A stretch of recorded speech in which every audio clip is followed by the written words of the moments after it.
Going today. So today's lesson, we're going to be talking about how to clean your sewing machine. So let me double check that we're rolling and that we have sound. If you can hear me, give me a thumbs up or comment hi in the box. I would love to know who's watching and where you're watching from. What kind of projects are you working on right now? I'd love to know what you're doing right now too. So, when I first started quilting, I didn't know a lot of the basics. And so that's one big reason why I love doing these tips and tricks videos for you all so I can help you avoid the problems that I had in the beginning of my quilting journey. So if you're just starting in your journey, these may be very helpful for you so that you can avoid those pitfalls. But maybe you've been quilting for several years now, and I'm hoping that I can share some tips and tricks that you haven't learned yet that may help you along yours as well. So, a couple things. You want to clean your sewing machine often. So you want to clean it out about every time you change your bobbin. So once you pop that bobbin out, you want to run a brush under there, and I'm going to show you how to do that. Um, Servicing your machine is very important to do because a lot of that lint can get inside the machine where you can't see it through the opening of your bobbin. It's only able to be seen if you can take it all apart. And there's special tools to be able to take your sewing machine apart. Don't just try to do it with your normal screwdriver or anything, because sometimes those screws are different than a Phillips or a flathead screwdriver will be able to open. So having a professional service your machine is very important about once a year, depending on how often you sew. Now, if you're like me and you sew several times a week, for hours upon hours, then you're definitely going to want that service at least once a year. If you're just sewing maybe just on the weekends or something like that, you may be able to squeeze by a year and a half to 2 years. But there is dust that's floating in the air that's going to get in those cracks and crevices. So even getting it done every year would be helpful for you as well. Using a dust cover, covering your machine may help prevent that, but I still like to get mine serviced every year. That way, all of the parts are working correctly, all the screws are in properly, everything is oiled and running smoothly, so you won't have any hiccups. So, before I move on, I wanted to tell you that we do have a service guy coming up to help us service and clean our machines next weekend. He'll be here Sunday, March 14th and the 15th. So if you would like, if you're in the area here or close to Casper, we can help you get those machines serviced. So if you want to contact us, we'll set up a drop-off time that you can bring us your machine to have him look at it for you. He is very reasonable with his price, and he's awesome at working on machines. He's been working on mine for years, probably since I've bought this machine. So yeah, so let me know if you need help getting your machine serviced, and we'll get you hooked up. If you're not in the area, we may be able to give you a referral as well. So just let us know if you're looking for someone to help you out. Okay, let me see if we have anybody here. Hi, Kendra. Thanks for joining today. So if you guys are just joining me, please comment hi and maybe where you're watching from. I always love seeing where everybody is coming from. It's so cool to be able to connect to so many different people around the country and the world. So again, if you're just joining us, I am doing a tutorial on how to clean your sewing machine. So let's get to it. All right, so I have the camera zoomed in really, really close so that you can see what's going on. I have my walking foot set on here. So the first thing I'm going to do is take this off because I'm going to do a deep cleaning on my sewing machine.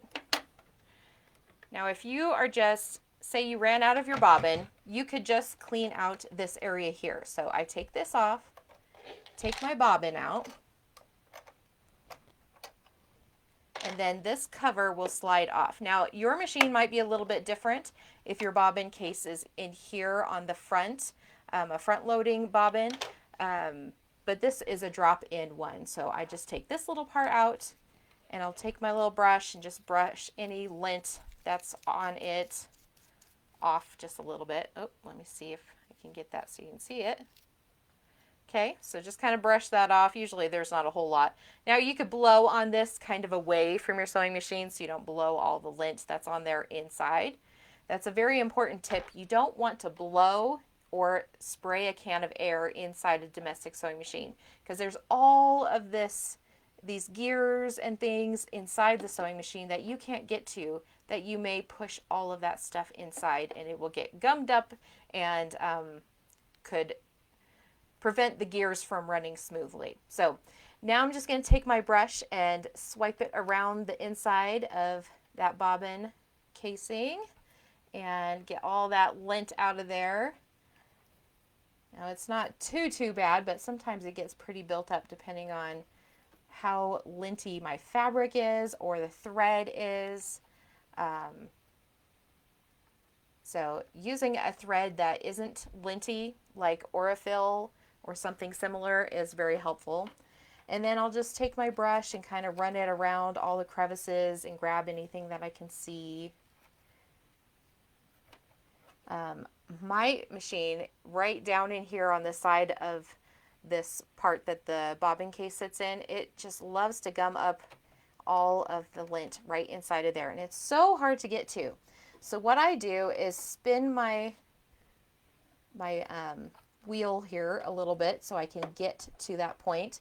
And then I will sometimes take some of these tweezers. What are these called? Are they like a needle nose or something like that? And just gently get in there and grab what I can. So get that out from underneath there so it doesn't get gummed up in the gears. Okay. And then if I just needed to do that, my bobbin ran out, and while I was refilling it, I do that kind of a quick clean real quick, and then I would put it back together.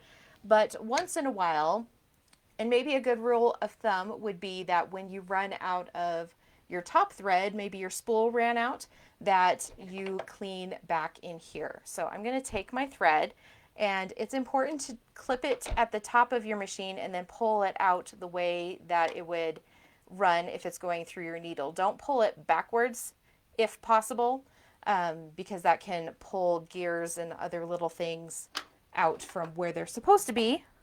And ask me how I know that. So I'm going to take my needle out, and remember it's important to change your needle often as well, about every queen size quilt or the equivalent of that. And then I'll just loosen those, and then you can spin them with your finger, and then carefully set them on your table. Don't set them on your sewing machine because they could fall inside your sewing machine, and that's really hard to get out. Ask me how I know that too. Okay, so I just loosen it and then kind of spin it with my finger, and then take the screw out. And then this plate will come off. Some machines come with two different plates. While I'm at that, I'm going to tell you about that. So this one you can see has a really wide open needle hole. Some of them have just a little tiny needle hole, which is really helpful when you're doing chain piecing or things with a lot of bulky seams, because this foot or this open plate here, my fabric will get stuck inside of it. My needle likes to push it down inside, even with a brand new sharp needle. So having that plate is very helpful if your machine comes with that. So maybe play with that as well. So now that that's off, you can see all the way back in here. And just the same as I clean the front, I just go in between all the crevices that I can and pull up what I can with my brush. And the lint should stick to it. If it doesn't, excuse me, and you can kind of make a ball of lint with your brush, kind of push them all together and then grab it with your tweezers. That's kind of helpful. Now, with machines like this that has a drop-down bobbin, my surfacing guy, if I can get my words to work, he doesn't recommend that you do any oiling with this kind of machine. He will oil all the gears and things when he opens it up inside and gets it all ready for you, so everything runs smoothly, but it's not important for you to oil it. Now, I think that if you have a bobbin that's a front-loading one, you can put a drip of oil in the mechanism here and let it spin before you put the bobbin casing back in. And that's kind of how it is with a long arm as well. So if I am wrong about that, let me know if you know, but I'm pretty sure that is how you would clean a front loading bobbin. So I'm just going to take my brush and kind of brush it. And I do just a little bit and then I wipe it off. That way the lint doesn't just go right back inside of there.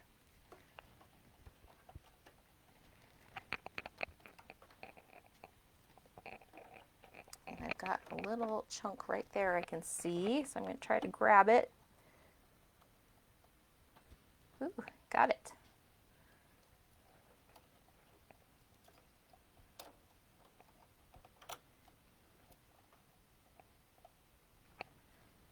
There's still a little more back there. It is definitely hard to get to every spot, and you do want to be careful using the tweezers that you're not going to pull on any wires or anything that's in there.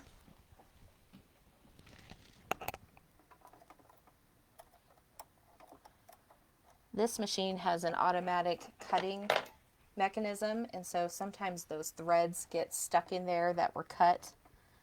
Oh, here it comes. There's the big chunk.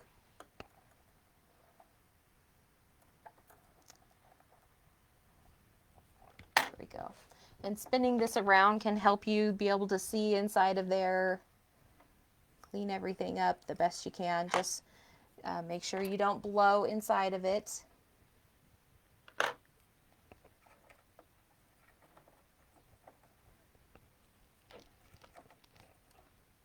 Hi Penny, thanks for joining today.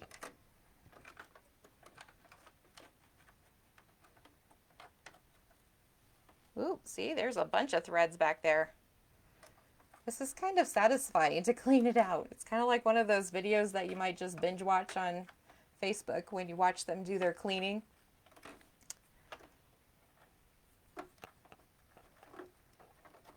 Oh, there's some more threads.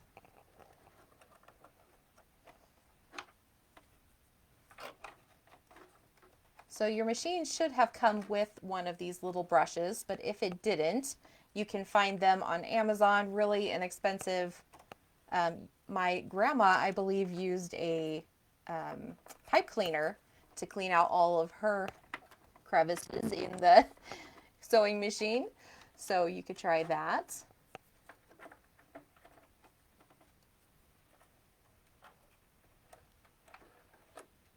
Okay, it's looking good. So now we have to put it back together again. Okay, awesome.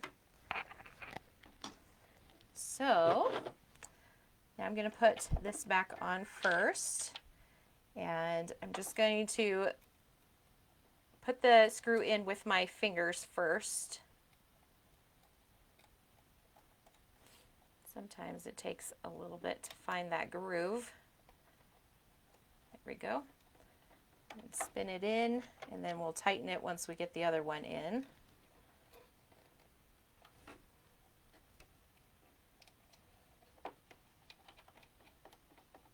Okay.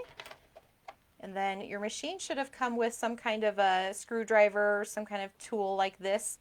This one's very handy since it's really short, so you can get in here.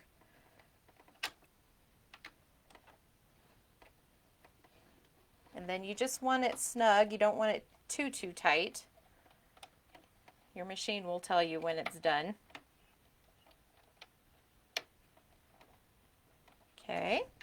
And then I'm going to put the bobbin casing back inside. Now, here's something that I really got hung up on one time with my machine. If you can see this little bump out right here on the bobbin casing, that's going to sit right in this nook of this metal piece right here. And I just kept trying to put it in the wrong way for some reason. I think I got that bump just a little bit too far on this side of the machine, and it wouldn't go in correctly. So make sure that that little bump, it hits the side of this, and that's where it's supposed to sit. That way you won't have any problems like I did. I had put it in the wrong way with that little bump out all the way over here, and my needle kept touching this bobbin casing because I didn't have it hooked in there correctly. The needle wasn't hitting the right spot. So make sure you put that in correctly and then slide your little cover back on. And then your bobbin is going to go counterclockwise inside so that the thread is running counterclockwise. And mine has this automatic little threader thing here with a razor to get it all situated in there perfectly. And I had just changed my needle out the other day, so I'm going to put this one back in. And the flat side of the needle goes towards the back, and you push it all the way up. And then tighten it just till it's snug. And I'm going to go ahead and change my foot out to this guy. And then tighten this till it's snug. All right, you should see all of this lint. See if I can gather it up.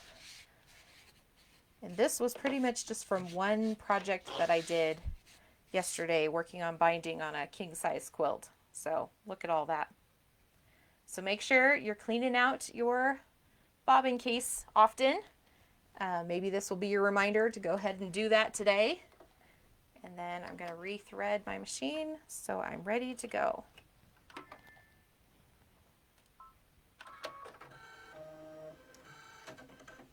Another thing you can do is dust up here a little bit. Sometimes there's some lint that gets caught up around the needle threader if you have one, or around your needle shank here. There's quite a bit right there. So there's lint that kind of comes up in here too and then can get inside, but that's where you want a professional to service your machine when possible. Boy, there's a big chunk right there. Ooh, you see that fall down?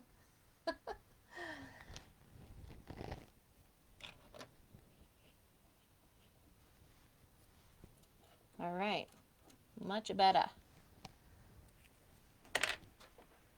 And now I'm ready to sew. Brought up my bobbin thread. Awesome. Okay. Well, thanks so much for joining me. I hope that was helpful. Now go service your machine. Make sure you get that all cleaned up. And if you need a professional service, if it has been more than a year, or you've never done it, I would definitely recommend getting it professionally serviced. If you need help with that, please let us know and we'll get you in. We have our servicing guy coming up March 14th and 15th, so we would love to help you with that. Just contact us and we'll set up a drop-off or drop-off appointment so that you can get your machine to us. One more fun announcement. Next Friday, March 12th, our new class is opening up. This is a pre-recorded class that you can watch on your own time whenever you are free to watch it. So you don't have to be available on Friday at a certain time. You can just watch it whenever you are free that weekend or any weekend this month. And we are going to be making a log cabin block. Isn't that cute? And we do have quilt kits available if you would like a quilt kit. Otherwise, you're just going to be using any kind of 2.5-inch pre-cut fabric, unless you have fabric that you'd like to cut up into 2.5-inch strips.